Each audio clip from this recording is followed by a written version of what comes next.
It's mid-July, you all. Today's video, I'm going to talk about if you're in SAVE, 0% interest ends August 1. And what is it that you should be doing? I made some Instagram posts, got some comments, and thought I would make a video as well as make email content. This is specifically for our borrowers who are on our email newsletter list, whether you're a customer or prospective customer. If you're in SAVE, this is a personal invite to you to consider your options for getting out of SAVE. So this video is going to break down what are those options, okay? Depending on your circumstances. Well, if you're a public servant, if you're not a public servant, what are the plan opportunities, okay? And this is in light of the One Big Beautiful Bill passing and what are future opportunities. But the big news is that SAVE forbearance of 0% interest, the 0% interest specifically, will be ending August 1st, okay? That's literally in 15 days from now. So let's break down what should you be doing. So first and foremost, we like to tell people, especially if you're a public servant and you are working for a qualified nonprofit and or government organization and or likely will be public service qualified based on now we have an expanded definition. Like if you work for a contractor that's contracted by a nonprofit or government, you can also be PSLF qualified, okay? So if you're on SAVE, the 0% ends. So here are a few options. One, if you can afford to pay off your debt because you don't have much left, go ahead and do that. For those who know they're not going to get loan forgiveness and that their interest rate will hike up because they're higher earners, there are refinance opportunities. We have a great refinance partner. We will link them below.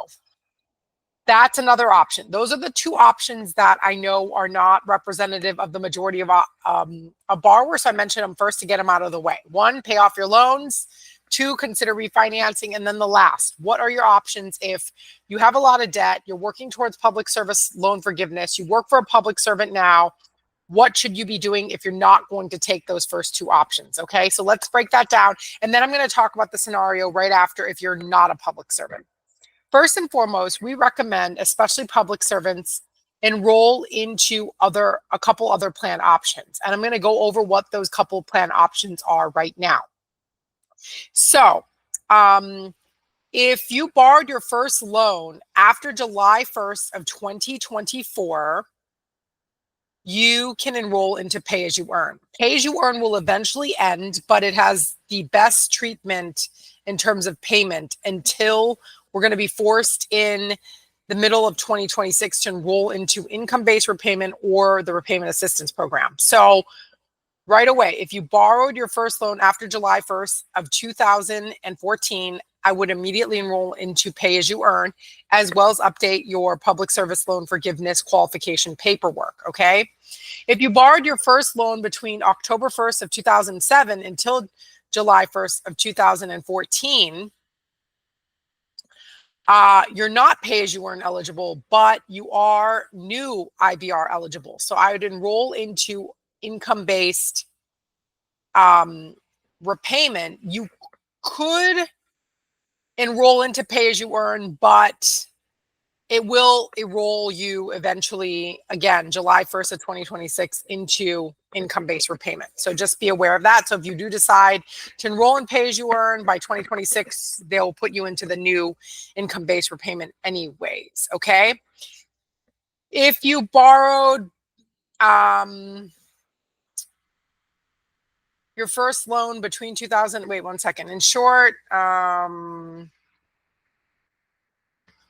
if you're an older borrower, like before 2007, and you enroll into income-based repayment, but there's going to be, under this new bill, two plans. They're going to let people enroll into old and new income-based repayment. And the difference between those two is the percentage of the discretionary income, 10 or 15, that will now qualify for your monthly payment. That's the biggest difference. And then, of course, there's repayment assistance, which as legislation and all that comes out, we will be updating our software as well as information on the repayment assistance program. So I want to break that down first and foremost.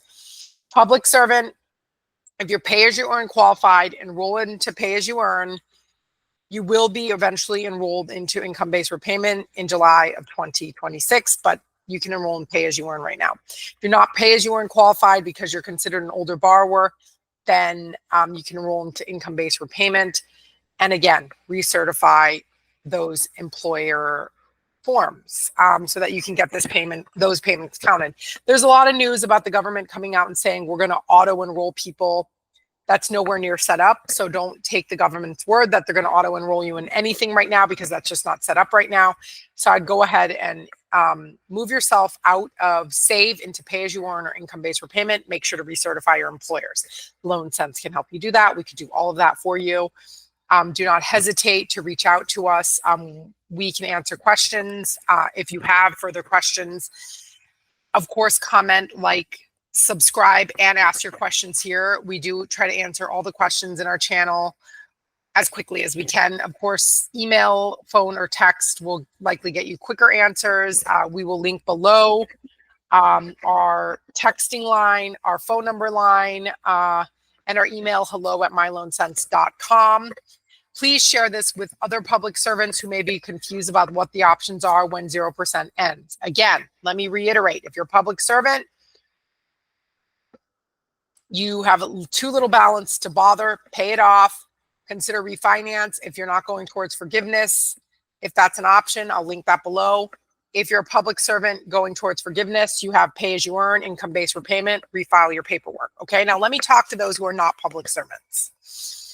If you are not a public servant and refinance is not an option, you can't pay off your loans, and you've been paying for 5-10 years, let's say, I would enroll into pay as you earn or income base. Eventually, you're going to be rolled into income-based repayment. That is the best option because repayment assistance expands a 20 or 25-year income-based plan into 30 years, and who wants to pay their loans for 5 or 10 years more, right? So I'd enroll into pay as you earn or income-based repayment, just like we recommended for public servants. You don't have the set of public service loan forgiveness paperwork to worry about, but you can consider the plans you can enroll in. Let us know if you have questions as well. We're happy to be of assistance. If it's possible that you work for a private contractor that contracts mostly for nonprofit, hospital system, federally qualified healthcare system, for the government, even though you work for a private entity, you may now become public service qualified. So if we can help you get more information on that, we would love to do that as well. You can ask your questions, reach out to us, and we are happy to answer them. Again, I want to invite all SAVE program borrowers to take action before August 1st, and interest payments get hit, and you do not want the government to make a decision on what plan and program you're going to enroll in. So we recommend people take action on their own loans, as well as make sure you're set up for auto pay so you don't get those credit hits from non-payment, which we've seen lots of borrowers receive. Let us know if we can help. We're on standby. We will link below. Again, we will link below our phone number, our email. What else did I say we'd link below? We will also link below further information, and I feel like I'm forgetting something. I said I would link below. We have our phone number, text, email line, ask questions. Whatever I forgot, I will put in the description. Thank you all.